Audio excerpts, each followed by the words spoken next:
हरियाणा विधानसभा चुनाव से ठीक 3 दिन पहले डेरा सच्चा सौदा प्रमुख राम रहीम को पेरोल पर जेल से रिहाई मिल गई है। बुधवार की सुबह भारी सुरक्षा के बीच रोहतक की सुनारिया जेल से वो बाहर आए। जी हां, चुनाव आयोग ने कई शर्तों के आधार पर 20 दिनों की पेरोल उन्हें दी है।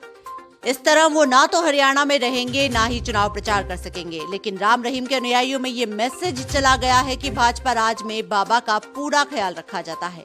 ये मैसेज कहीं वोट में ना बदल जाए, इसके लिए मुख्य विपक्षी पार्टी बाबा की रिहाई पर एतराज जता रही है।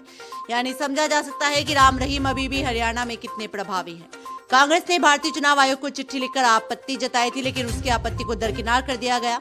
लेकिन पिछले चुनावों को देखा जाए तो बाबा का जादू अब काम नहीं कर रहा। फिर भी अगर बाबा की पूंछ बनी हुई है तो इसके पीछे कई कारण हैं। आइए देखते हैं बाबा के समर्थक कैसे बदल देते हैं चुनावों का रंग। 9 जिलों की 30 सीटों से अधिक सीटों पर 9 बाबा के चेले ऐसे करेंगे काम। राम रहीम के हरियाणा के 9 जिलों की 30 से अधिक सीटों पर दखल है। जी हां, राज्य के 50 लाख से ज्यादा लोग उनके फॉलोअर्स हैं। बाबा के फरलों पर बाहर निकलने से उसके समर्थकों में ये संदेश जाता है कि हरियाणा की बीजेपी की सरकार अगर सत्ता में रहती है तो बाबा को इसी तरह बाहर आने की अनुमति मिलती रहेगी। जी हां, सोशल मीडिया के जमाने में एक व्हाट्सएप मैसेज से काम हो जाता है। खासकर डेरा सच्चा सौदा में पॉलिटिकल अफेयर्स कमेटी होती है। डेरे में कमेटी तय करती है कि किसे समर्थन देना है। प्रकाश झा की वेब सीरीज आश्रम में ये काफी अच्छी तरीके से दिखाया गया है।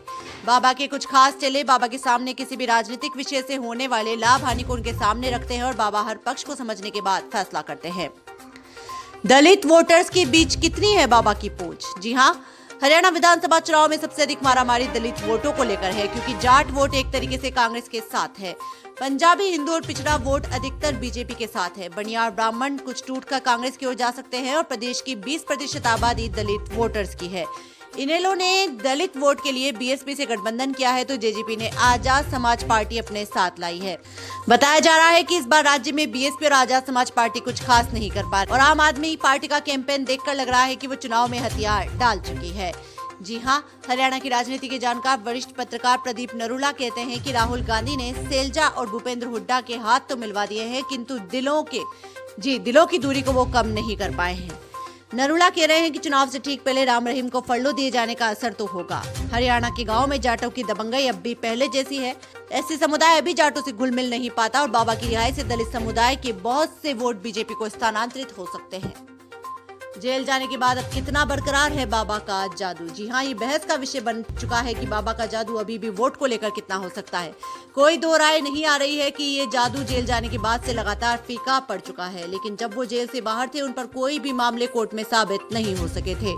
डेरा प्रमुख राम रहीम के समर्थन के बावजूद अपने प्रभाव वाले इलाकों में बाबा भारतीय जनता पार्टी को चुनाव नहीं जितवा सके। सिरसा में राम रहीम का मुख्यालय है, वहां पर बीजेपी की एक भी सीट नहीं जीत पाई। हालांकि पीएम मोदी ने खुद सिरसा के एक रैली में डेरा सच्चा सौदा के काम की तारीफ की थी। 2019 के चुनाव में भी सिरसा में बीजेपी जीत नहीं पाई। इसी तरह 2012 में कैप्टन अमरिंदर की डूबती नैया भी बाबा नहीं बचा पाए थे। हालांकि चुनाव जीतने और हारने का कारण एक नहीं होता है, बहुत से कारक मिलकर चुनाव में किसी भी पार्टी को विजयी बनाते हैं। इसमें कोई दो राय नहीं हो सकती कि बाबा के समर्थक उनके इशारे पर वोटिंग करते हैं। यहाँ ये समझ सकते हैं कि करीब 38 समर्थक बाबा के जेल में जाने पर अपने सीने पर पुलिस की गोलियां खाकर अपनी जान तक देने में संकोच नहीं किए थे।